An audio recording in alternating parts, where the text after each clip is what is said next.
झुकने का मतलब कोई रिश्तों में बार बार सॉरी बोले तो उसका मतलब ये नहीं है कि वो गलत है।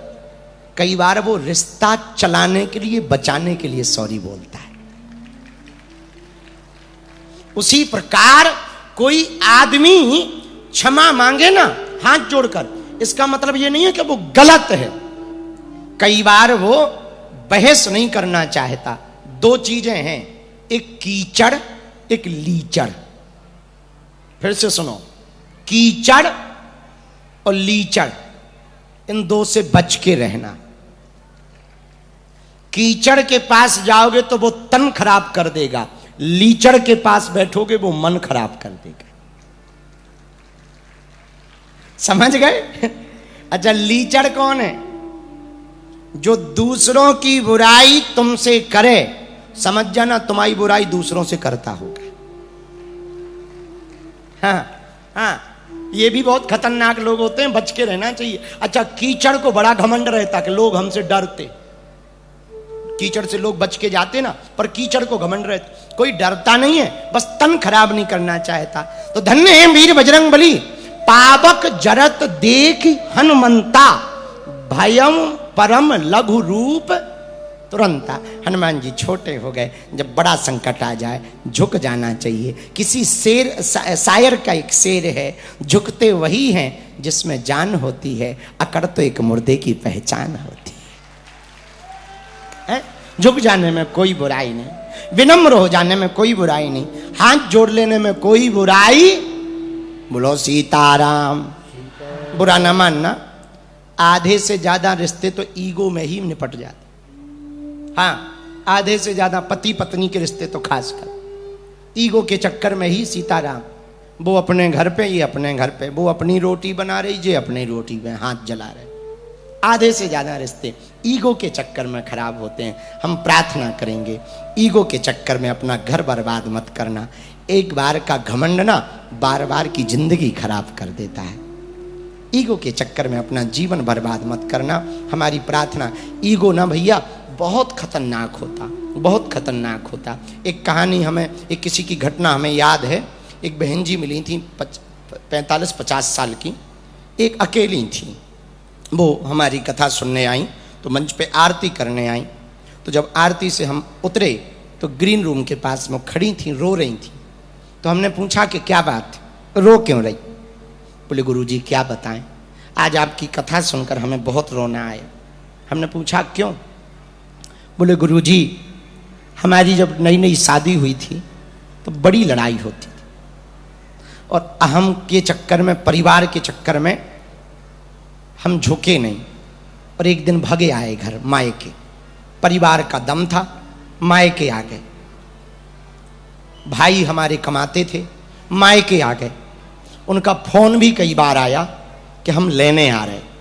काश हमने फोन उठा लिया होता, मैसेज का जवाब दे दिया होता और हम चले जाते तो आज हमें रोना नहीं पड़ता। हमने पूछा क्यों? बोले आज भाभियों ने घर से निकाल दिया, उन्होंने दूसरी शादी कर ली, हम कहीं के नहीं बचे। उनकी आंखों से आंसू आए। तब हमें इस कहानी से एक बात समझ में आई, सत्य घटना पर, कि थोड़ा सा ईगो कई घरों को बर्बाद कर देता है। भैया ऐसी कोई परिस्थिति बने ना, हमारी प्रार्थना है थोड़ा झुक जाना, कुछ नहीं बिगड़ता है। थोड़ा सा झुक जाने से घर घरनी मंदिर बन जाता है। कई घरों पर आज महाभारत है, बहुत से घरों पर एक ही कमरे के नीचे दोनों लोग रहते हैं और कई कई महीनों बात नहीं होती, लंबी दूरी है। हम प्रार्थना करना चाहेंगे, अपना घर बर्बाद मत करना। ये दुनिया के लोग सिर्फ ताना देंगे। जिन परिवार के चक्कर में तुम अपना रिश्ता खराब करते हो ना, वो परिवार के लोग कभी साथ नहीं देंगे। बच्चे भी बड़े हो जाने पर अलग हो जाएंगे, साथ आएगा तो पत्नी को पति काम आएगा और पति को पत्नी काम आएगी।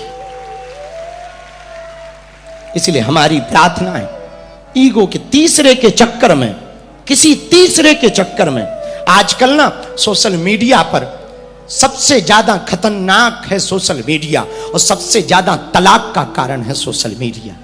सबसे ज्यादा सोशल मीडिया के चक्कर में, किसी तीसरे के चक्कर में जिंदगी बर्बाद हो जाती।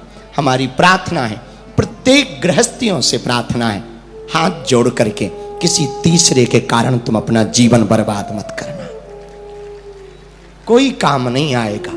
जब तक तुम्हारा रूप है, जब तक तुम्हारे पास पैसे हैं, तब तक तीसरे काम आएंगे, फिर कोई काम नहीं आएगा। काम तो तुम्हारे पत्नी पति के लिए काम आएगी और पति पत्नी के लिए काम आएगी।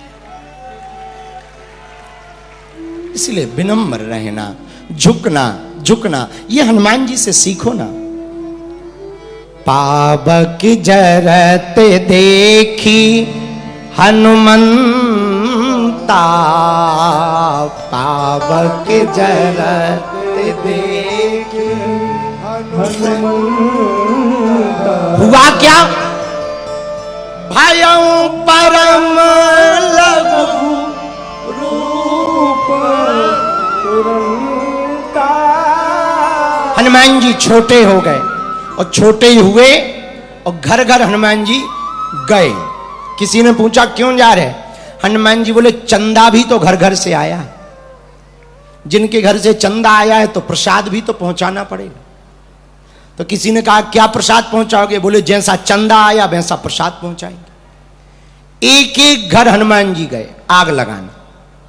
अच्छा आग तो लगाई सो तो ठीक है, एक घर छोड़ दिया तो जो सेना साथ चल रही थी, राक्षस जिनके घर जल रहे थे, उन्होंने हनुमान जी को टोका कि पूरी लंका जल गई, एक घर रह गया। हनुमान जी बोले कौन सा नंबर? बोले 108। हनुमान जी बोले किसका है? बोले विभीषण का। हनुमान जी बोले चेक करो इनके घर से चंदा आया।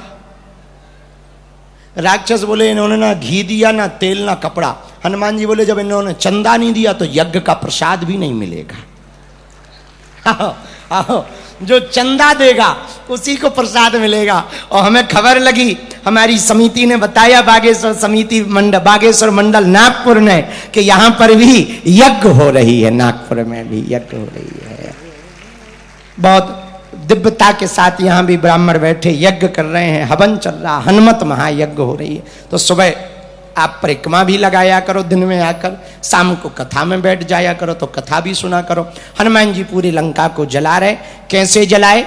एक लाइन से सुना के और आज की कथा विश्राम करके कल समय पर फिर 6 बजे आ जाएंगे।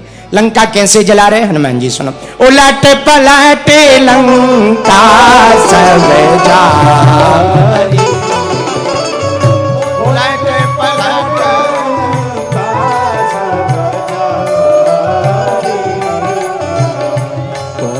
परा कपि सिंधु मझारी,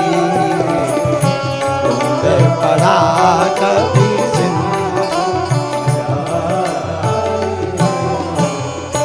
हनुमान जी उल्टा पलटा करके लंका को जला रहे हैं। बोलो हनुमान जी महाराज की। नारियल लेकर कौन कौन आया? अर्जी वाला नारियल निकाल लो। जो नारियल लेके नहीं आए कल लेके आ जाना। 5 दिन की कथा में 5वें दिन नारियल लाना है।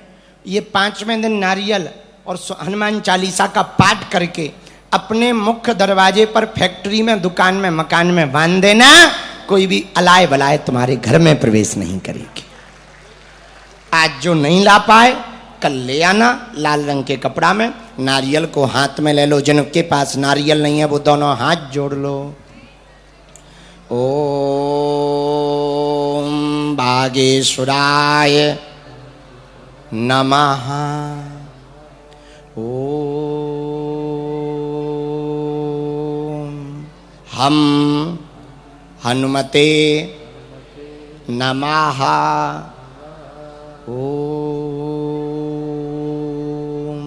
सन्यासी देवाय नमः। नारियल को सिर पर रख लें। यह नारियल में जो भी आप अर्जी लेकर आए हो वो मन ही मन बोलो। बहुत ही प्रभावी उपाय है। जो भी भगत जिनका पर्चा नहीं बन पाता वो कथा पंडाल में आकर परिवार सहित, बच्चों सहित बैठकर नारियल को लेकर के कथा सुनते हैं और कथा के बाद में यह उपाय करते हैं।